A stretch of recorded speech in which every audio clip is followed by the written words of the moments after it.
Part 32 पायस या emulsion.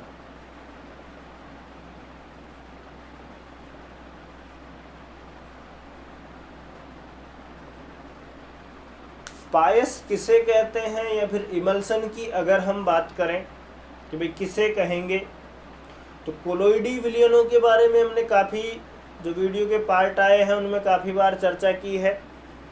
तो एक बार फिर से बात कर लेते हैं कि जो कोलोइडी विलयन होता है, यानी कि जो कोलोइड बनता है क्यों दो प्रावस्थाओं से मिलकर के बनता है, यानी कि कोलोइडी विलयन का निर्माण होता है, एक तो होती है परिक्षिप्त प्रावस्था और दूसरा क्या होता है, परिक्षेपण माध्यम।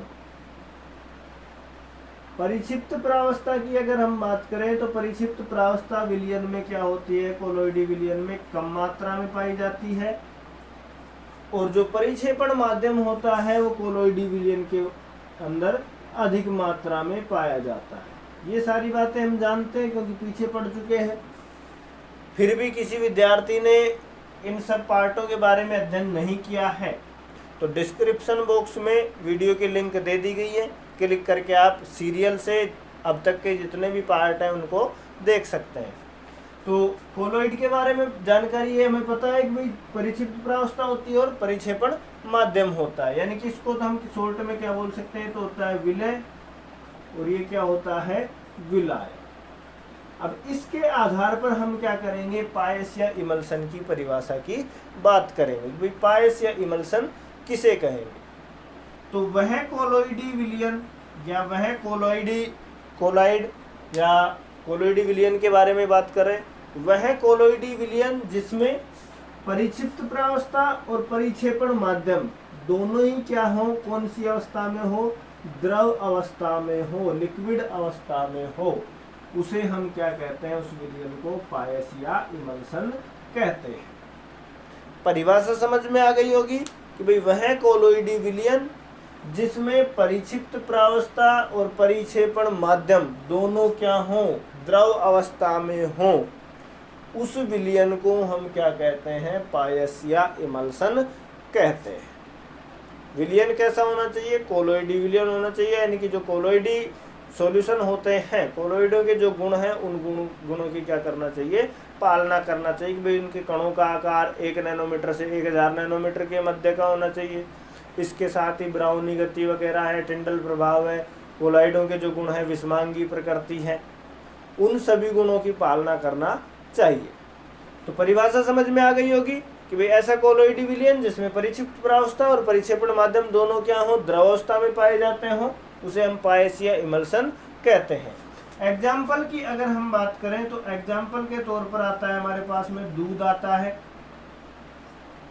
दूध की अगर हम बात करें, इसमें परिक्षिप्त प्रावस्था और परिक्षेपण माध्यम दोनों ही क्या होते हैं, लिक्विड अवस्था में पाए जाते हैं, द्रव अवस्था में पाए जाते हैं। भाई इसमें मक्खन भी पाया जाता है। इसके अलावा और भी बहुत सारे जो मटेरियल है, चाहे स्टार्च है, चाहे ग्लूकोज वगैरह है, या फिर शर्करा वगैरह है, सारी चीज़ें क्या हैं, ग्लाइकोजन वगैरह है, तो ये लिक्विड अवस्था में पाए जाते हैं। सारी अवस्थाएं दूध के अंदर पोषक तत्व वगैरह सारे क्या किस अवस्था में मिलते हैं, अपने को लिक्विड फॉर्म में मिलते हैं, यानी कि परिक्षिप्त प्रावस्था और परिक्षेपण माध्यम दोनों ही क्या मिल रहे हैं, लिक्विड अवस्था में। तो दूध भी किसका एग्जाम्पल है, पायस या इमल्सन का एग्जाम्पल है। इसी के आधार पर मक्खन है, कोल्ड क्रीम है, वेनिशिंग क्रीम है,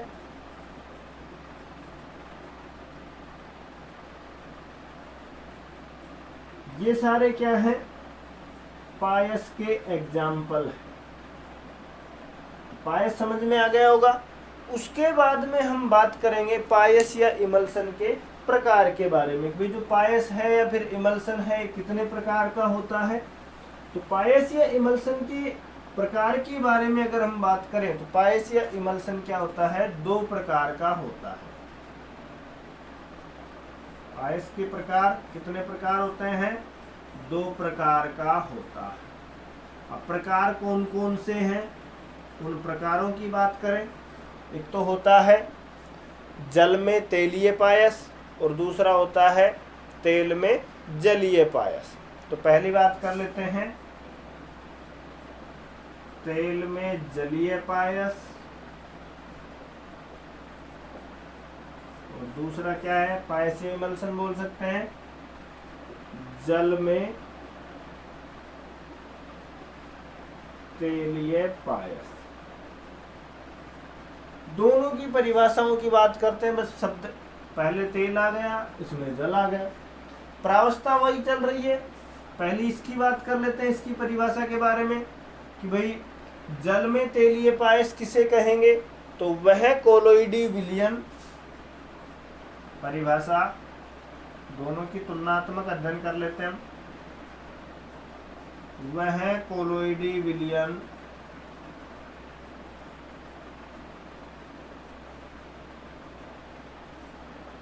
जिसमें परिक्षिप्त प्रावस्था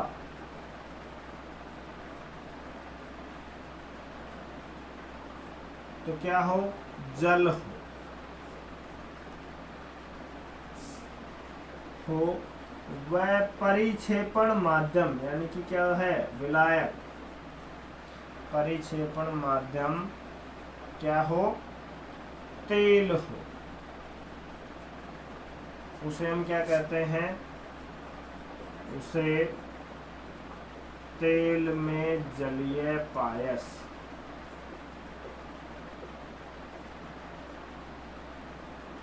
कहते हैं।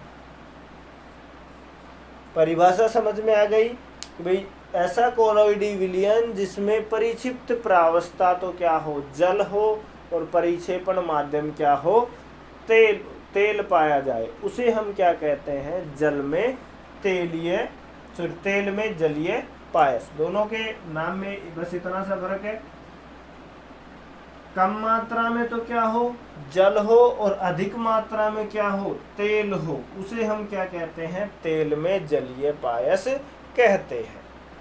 एग्जाम्पल की अगर हम बात करें तो मक्खन आता है,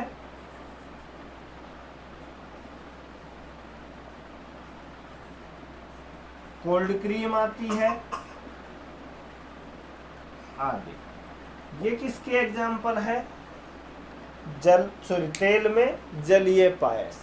यानी कि जल तो मक्खन की बात करें कम मात्रा में पाया जाता है, मक्खन में घी वगैरह बोलते हैं, लेकिन उसमें जो तेल वगैरह है वो क्या होता है, ज़्यादा मात्रा में पाया जाता है, घी वगैरह बोलते हैं। जो चिकनाई वगैरह है वो तो क्या है, अधिक मात्रा में, और इसके साथ ही जो लिक्विड यानी कि जल की मात्रा क्या होती है, कम मात्रा पाई जाती है। इसी प्रकार जो कोल्ड क्रीम वगैरह होती हैं उनमें भी, उनकी अगर हम बात करें, जल कम मात्रा में होता है, और जो तेल वगैरह है या फिर और भी जो लुब्रिकेंट्स वगैरह होते हैं या फिर जो चिकनाई प्रदान करते हैं वो पदार्थ ज़्यादा मात्रा में होते हैं। दर्शाते कैसे हैं तेल में जलीय पायस को, तो तेल में जलीय पायस को दर्शाने के लिए किसका उपयोग किया जाता है, वाटर स्लैश ऑयल।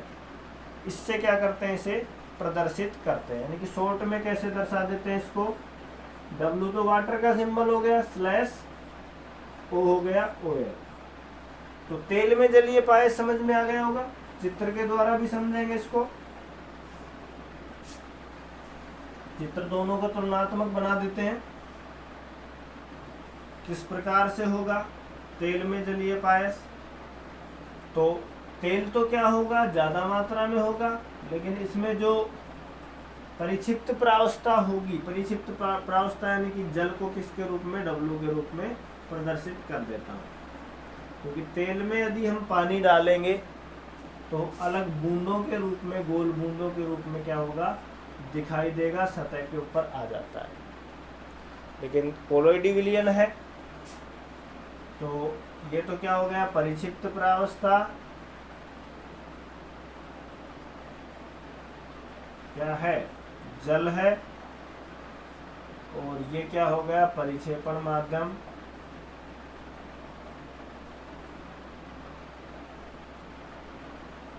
और परिक्षेपण माध्यम में क्या है, तेल है। तो ये एग्जाम्पल किसका है, तेल में जलीय पायस। यानी कि water oblique oil, sorry slash oil, एक ही बात है। तो पहला समझ में आ गया होगा, पायस एमल्सन के प्रकार के बारे में बात की हमने कि भाई वह कोलोइडी विलयन जिसमें परिक्षिप्त प्रावस्था तो जल हो और परिक्षेपण माध्यम क्या हो, तेल हो, उस विलयन को हम क्या कहते हैं, तेल में जलीय पायस कहते हैं। एग्जाम्पल है मक्खन है, कोल्ड क्रीम है, दर्शाते किसके द्वारा है, वाटर स्लैश ऑयल के द्वारा, चित्र के द्वारा भी समझ गए होंगे आप। उसके बाद में नंबर 2 बात करते हैं जल में तेलीय पायस के बारे में। तो सेम इसके विपरीत हो जाएगा परिभाषा कि भाई वह कोलोइडी विलयन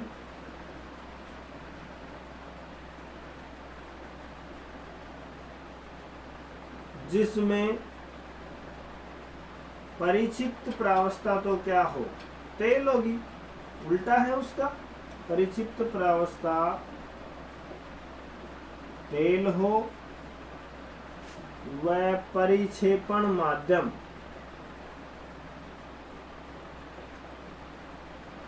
क्या हो, जल हो, तो उसे जल में तेलीय पायस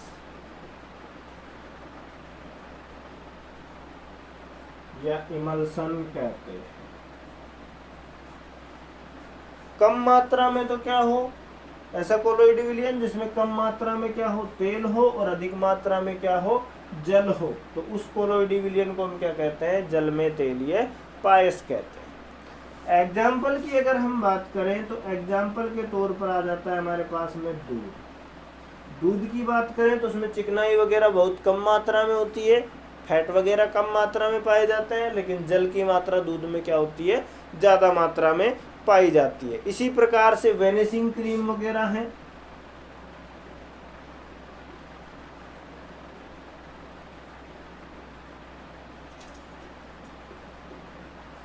आदि, ये हो गए जल में तेलीय पायस के एग्जाम्पल। उसके बाद में दर्शाने की अगर हम बात करें तो दर्शाएंगे किसके द्वारा, ऑयल स्लैश वाटर के द्वारा क्या करते हैं, प्रदर्शित करते हैं। तो जल में तेलीय पायस को किस प्रकार दर्शाते हैं, ऑयल स्लैश वाटर। चित्र क्या हो जाएगा, इसके विपरीत हो जाएगा। चित्र की अगर हम बात करें कि भाई कोई भी सॉल्यूशन है, कैसा सॉल्यूशन है, जल में तेलीय पायस का सॉल्यूशन है, तो उसमें जो परिक्षिप्त प्रावस्था होगी वो तो क्या होगी, जल होगी। कौन सी प्रावस्था, परिक्षिप्त प्रावस्था। और जो परिक्षेपण माध्यम होगा क्या होगा, ऑयल, ओ के द्वारा दर्शाते हैं।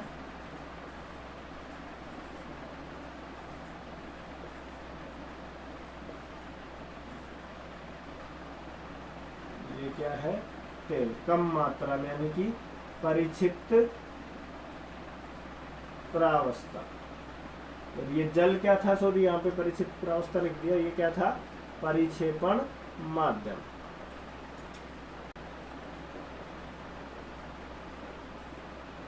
तो अधिक मात्रा में क्या है, जल है, और कम मात्रा में क्या हो, तेल हो, तो उसे हम क्या कहते हैं, जल में तेलीय पायस कहते हैं।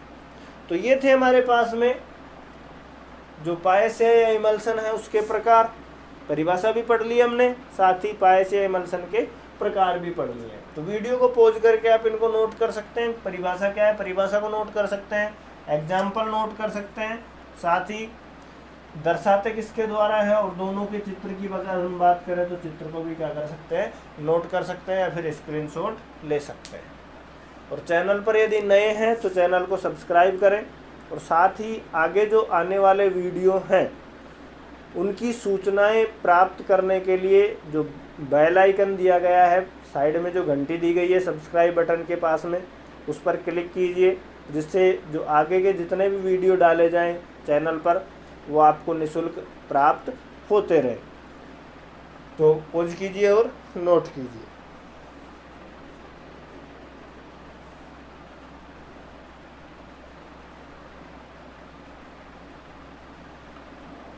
चलिए अब हम बात करेंगे कि पायस की पहचान के बारे में। भाई पायस है, इमल्सन है, कौन सा तो जल में तेलीय पायस है या फिर तेल में जलीय पायस है, किस प्रकार से उनकी पहचान करें कि भाई कैसे पता लगे। तो उसकी पहचान के जो विधियां हैं, पहचान की विधियां हैं, उनके बारे में चर्चा करते हैं। तो नेक्स्ट टॉपिक आता है पायस की पहचान।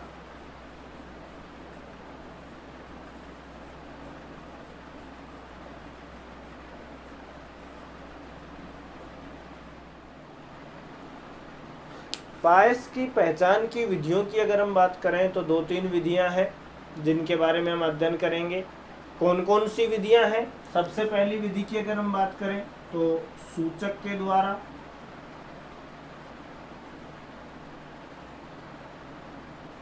उसके बाद में हम बात करेंगे नंबर 2 विधि तनुता के द्वारा, उसके बाद नंबर 3 जो विधि आएगी वो आएगी हमारे पास में चालकता के द्वारा। तो बात करते हैं पहली विधि सूचक के द्वारा।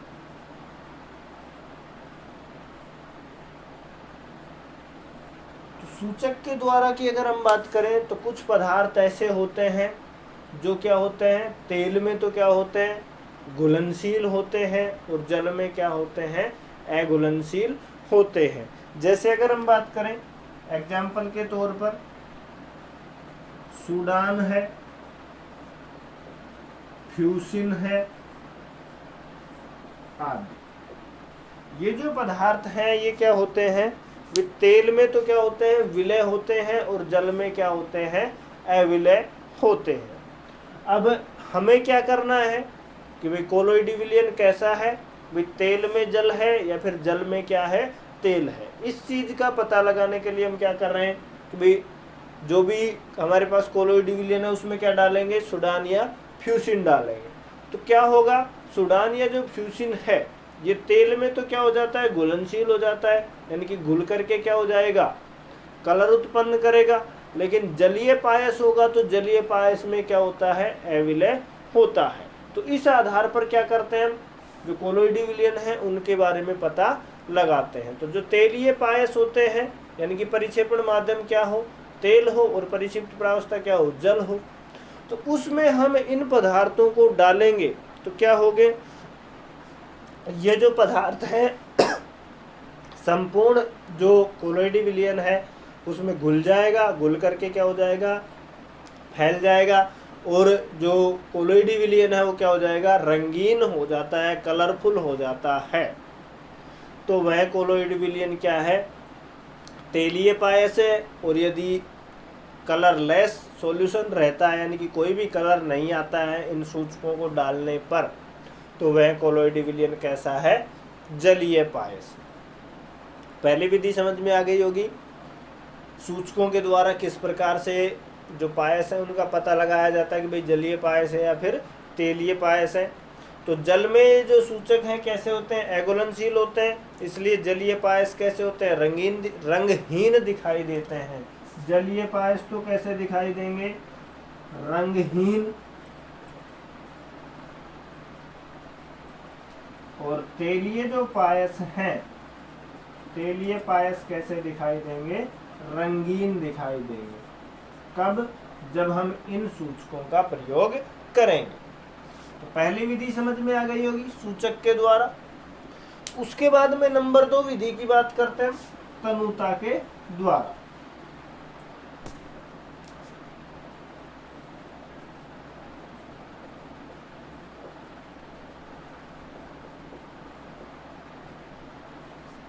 तनुता के द्वारा क्या किया जाता है, एक कांच की प्लेट ली जाती है, कोई भी कांच की प्लेट ली गई, और उस कांच की प्लेट में 2 अलग अलग कांच की प्लेट ले ली गई, और प्रत्येक कांच की प्लेट में एक में तो जलीय पायस डाल रहे हैं और एक में क्या डाल रहे हैं, तेलीय पायस डाल रहे हैं। और उन जो कांच की बूंदें ली गई हैं उनमें क्या करते हैं, जल की एक एक बूंद और डालते हैं। अब यदि जो कांच की प्लेट है, पहले हमने क्या डाला, कोई भी जो अज्ञात कोलोइडी सॉल्यूशन था, अज्ञात कोलोइडी पायस है या इमल्सन है वो डाला कांच की प्लेट पर। उसके बाद में उसमें हमने क्या डाला, जल की बूंद डाली। अब यदि वह सॉल्यूशन समांगी मिश्रण बनाता है, यानी कि दोनों जो घटक हैं एक दूसरे में पूर्ण रूप से क्या हो जाए, मिश्रित हो जाएं, तो वो जलीय पायस है। और यदि समांगी मिश्रण नहीं बन रहा है तो वो कैसा है, तेलीय पायस है, विषमांगी मिश्रण। विधि समझ में आ गई होगी। तनुता के द्वारा कांच की क्या करते हैं, प्लेट लेते हैं, उस पर एक बूंद किसकी डालते हैं, पायस या इमल्सन की डालते हैं, पायस की बूंद, पायस का जो सॉल्यूशन है। उसके बाद में एक बूंद, दूसरी बूंद किसकी डालते हैं, जल की डालते हैं। अब इन दोनों को आपस में मिलाने पर यदि समांगी मिश्रण बनता है, तो समांगी मिश्रण बन रहा है तो सॉल्यूशन कैसा है, जलीय पायस है, क्योंकि समान गुण वाले क्या हो जाएंगे, आपस में घुल जाएंगे। और यदि समांगी मिश्रण नहीं बन रहा है तो वो क्या है, तेलीय पायस है। ये भी समझ में आ गई होगी विधि तनुता के द्वारा। उसके बाद में जो नंबर 3 विधि आती है हमारे पास में, चालकता के द्वारा। चालकता के द्वारा किस प्रकार से क्या किया जाता है, कोलोइडी जो सॉल्यूशन है उनकी पहचान की जाती है या इमल्सन है। तो नंबर 3 आता है हमारे पास में चालकता के द्वारा।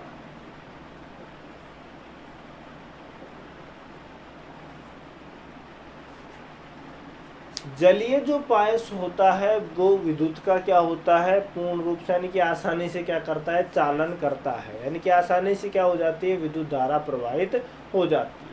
लेकिन जो तेलीय पायस होता है वो विद्युत का कम सुचालक होता है या फिर क्या होता है, कुचालक होता है। तो इस आधार पर भी यानी कि विद्युत धारा के प्रवाह के आधार पर भी हम इनकी क्या कर सकते हैं, पहचान कर सकते हैं कि भाई जलीय पायस है या फिर तेलीय पायस है। तो चालकता के द्वारा भी समझ में आ गया होगा। जो हमारे पास में जलीय पायस है, जलीय पायस का क्या गुण होता है, विद्युत का अच्छा चालक होता है, यानी कि विद्युत धारा का चालन आसानी से हो जाता है। और जो तेलीय पायस है उनमें विद्युत धारा का जो चालन है तो कम प्रकार से होगा या फिर चालन ही नहीं होगा। तो इस आधार पर भी हम पायस हैं उनकी पहचान कर सकते हैं। तो उम्मीद है पायस की पहचान समझ में आएगी, पहचान करने की जो विधियां हैं वो समझ में आ गई होंगी। उसके बाद में आता है नेक्स्ट टॉपिक इसी के अंतर्गत, पायस के गुण। तो पायस है, पायस के क्या क्या गुण होते हैं।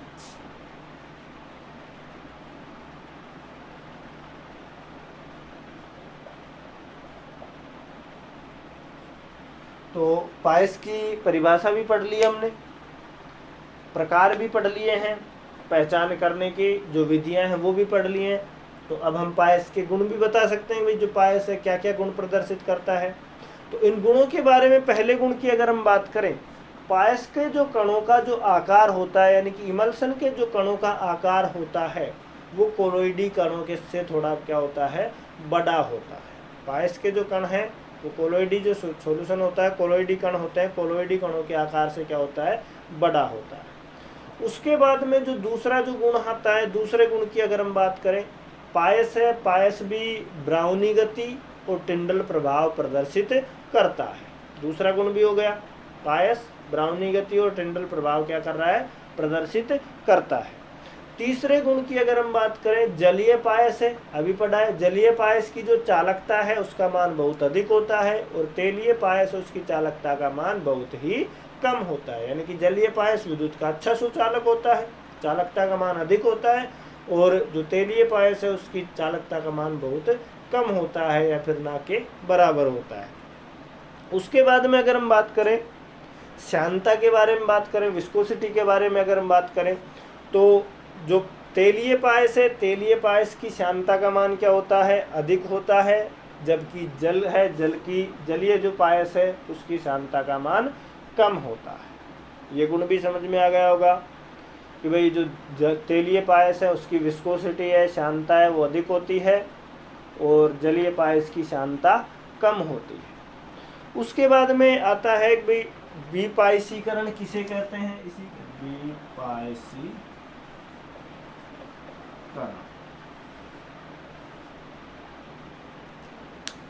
विपायसीकरण किसे कहते हैं? विपायसीकरण की अगर हम बात करें तो पायस को गर्म करके या फिर पायसी कारक को हटाने की जो प्रक्रिया होती है, यानी कि जो पायस है उसका अलग अलग दोनों प्रावस्थाएं अलग अलग पृथक करने की जो विधियां हैं, उसे ही हम क्या कहते हैं? विपायसीकरण कहते हैं। यानी कि जो पायस है या इमल्सन है उसमें से परिक्षिप्त प्रावस्था और परिक्षेपण माध्यम दोनों को दूर करना ही क्या कहलाता है?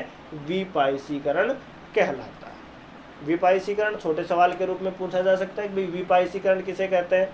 तो जो पायस है, पायस को गर्म करके या फिर पायस को अन्य किसी विधियों के द्वारा या पायस में से परिक्षिप्त प्रावस्था और परिक्षेपण माध्यम दोनों को किसी भी माध्यम के द्वारा अलग करना ही क्या कहलाता है? विपायसीकरण कहलाता है। तो ये थे हमारे पास में पायस के गुण। विपायसीकरण भी पढ़ लिया। उसके बाद में पायस के अंतर्गत ही आता है नेक्स्ट टॉपिक, पायस के उपयोग।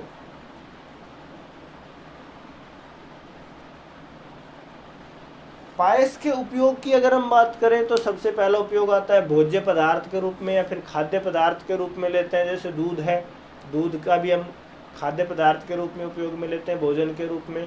मक्खन है, ये भी पायस का एग्जाम्पल है, तो इनको हम भोजन के रूप में उपयोग में ले रहे हैं। दूसरे उपयोग की अगर हम बात करें, चिकित्सा के क्षेत्र में भी उपयोग में ले रहे हैं, औषधियों के निर्माण में भी ले रहे हैं। तो भाई जैसे वेनिसिंग क्रीम वगैरह है, लोशन वगैरह है, ये लगा रहे हैं। तीसरे उपयोग के बारे में अगर हम बात करें, धातुओं के शोधन के द्वारा या धातुओं के जो शोधन है, धातुकर्म की विधि है, सल्फाइड अयस्कों के रूप में भी इनका उपयोग किया जाता है। झाग पलवन विधि है, छोटी क्लासों में भी पढ़ी है आपने। और जो नेक्स्ट चैप्टर आएगा तत्वों के निष्कर्षण के सिद्धांत, छठा पाठ है, उसमें भी हम पढ़ेंगे झाग पलवन विधि में। उसके बाद में साबुन है या फिर अपमार्जक है, इसके रूप में भी हम किसका उपयोग करते हैं? पायस या इमल्सन का उपयोग करते हैं।